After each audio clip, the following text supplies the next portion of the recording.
been around and know what I'm saying. So it's not a fan base, man. You know, look at club. You know what I mean?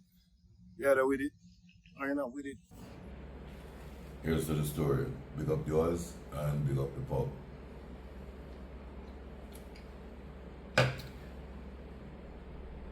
12-year-old. A difference between the 12 and the 18 is pretty much the smoothness. You go a little bit smoother with the 18, but the 12, yeah, still a daredevil and still a darling. Here's a question. You think because your children get straight A's, they're okay? Alright? I mean, why wouldn't they be okay? Because straight A's must mean that they're still very committed, they're still very disciplined, they're still high achievers. Nothing has shaken their equilibrium or their ability to perform at the highest level.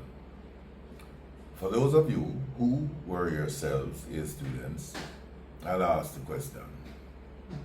Everything did alright with you while I get straight A's? For those of you who are parents of children with straight A's, are you fooling yourselves that because your children are high achievers that clearly if they had issues, you'd know and you use their grades to determine you're fine, you're doing okay? Because if there was a problem, then they'd move to B's and C's. Is that also an indication that your C average child is having issues? Ah, boy, no. What it is that I found a lot of parents who have A plus and A grade children believe for some reason that they no longer need to pay attention to certain things. They no longer need to try and figure out the stress levels. They no longer need to check peer pressure. They no longer need to check if you're pitting it bad. Because hey, I'll be the first to tell you, I was always able to be an A student. And I never really was the best, the most disciplined guy in the youth. In many ways, I also became a B and C student. I also became a C student. And sometimes just to prove a point, I went back to being an A student. And in many ways, it's kind of comfortable too. It's somewhere between A and C. But that's not the point. The point is, I've seen a lot of A students who suffer a lot of dysfunction, who are overachievers, not because they're trying to achieve for themselves, but because they're trying to achieve for their parents. Because of course, unbeknownst to them, their parents are living vicariously through the efforts of their children. As for the A students who are a part of every single solitary other part, you know, that extracurricular, they are members of every single club you can think of. They've done every kind of activity. Why? Because you want them well-rounded. You want them to be really good. So they're great at what they do academically. They're great at what they do in extracurricular activities. I've seen a lot of people who don't seem to remember when we were children. You remember, man, you remember how much of them A student girl are? You, so yeah, them say them go to the library and we'll find little ways. So why you think now that your daughter is an A student? Why you think she might not necessarily be able to play that game? You remember only we as A students? Remember we used to skull school and we go watch movie and we go a friend house and do all kind of things.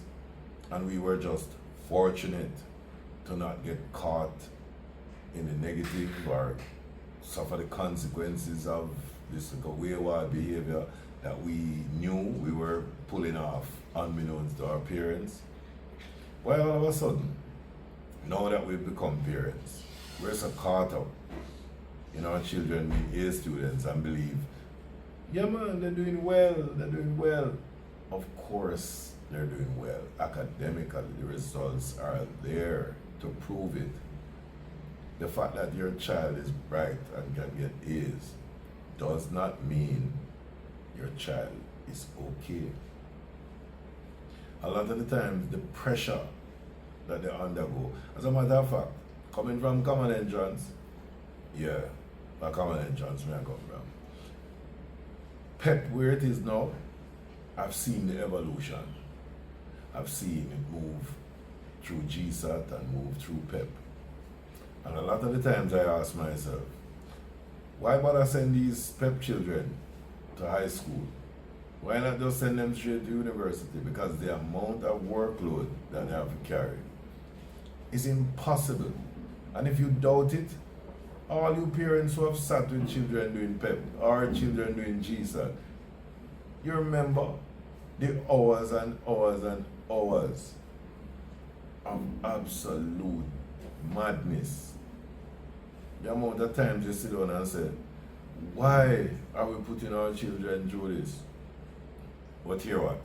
You say when they turn out to be A students, the first thing we say, oh, yeah man, and we celebrate this. And they move on to high school and they keep getting A's.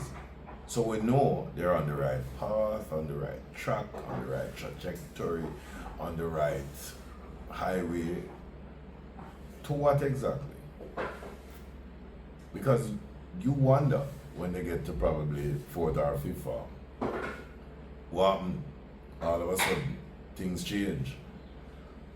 It's not that things necessarily changed. It's that your child has been at a top performing level for a long time. You've just sat back and enjoyed this, unaware. Because you remember, you tell your children, if you have any issues, just come and tell me.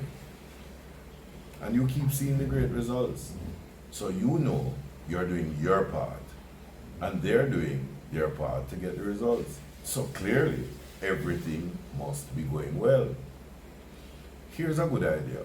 If you consider the amount of stress you go through to pay a school fee, to make sure it's paid on time, to give them lunch money, or to provide lunch, to make sure they get to school on time, make sure they're picked up on time, make sure they eat right, make sure they get to all their extracurricular activities, make sure that they excel as they should. If that is stress for you, and you many times can't manage it, but you put on a brave face, just think about it. It could very well be the very same thing that your children are going through, even though, like you, the results are being produced. Don't overestimate the capacity of an A student to have issues. And don't overestimate their ability to manage everything in life simply because they've been able to get A's. And of course, don't underestimate your children if they're not straight A students. But hey, if you're picking, you must know. Here's to the story. That's Rodney's story. Cheers.